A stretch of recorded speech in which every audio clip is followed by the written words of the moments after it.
Now to a controversial shooting. A 13-year-old boy shot and left paralyzed at a Chicago gas station by a police officer. The officer shot him after a chase for suspected carjackers. CBS 2 investigator Megan Hickey joins us live. Megan, the officer did not have his body camera on until after the shooting, and you found that's not the first time.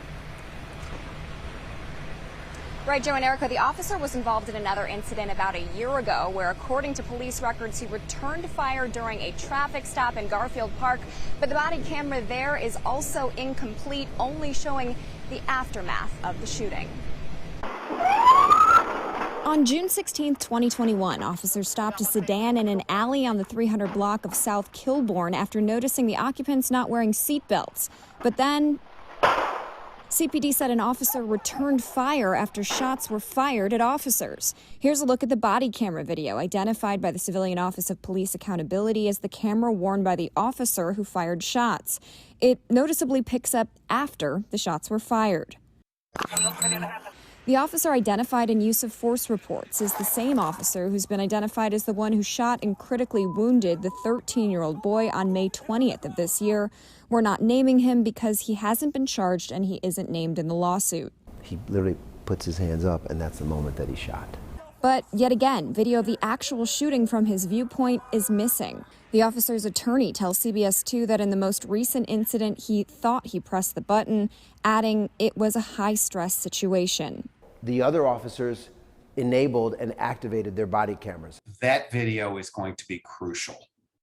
And the fact that it was not turned on is a failure of the system of accountability that the cameras were supposed to bring us.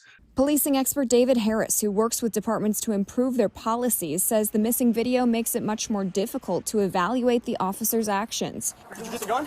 Which is one of the reasons why CPD invests so much time and money into the camera program, which, by the way, cost taxpayers more than $16 million as of 2019, according to data obtained by the CBS 2 investigators. You know, police are human beings. Two mistakes, you start to wonder. And mainly, I start to wonder whether anything was done after the first incident to reinforce the necessity of turning that camera on when required. Now, I did reach out to COPA about that 2021 incident, if they issued any recommendations to that officer, but a spokesperson tells me it's still under investigation more than a year later, so no recommendations have been issued. Live at CPD headquarters, Megan Hickey, CBS 2 Investigators.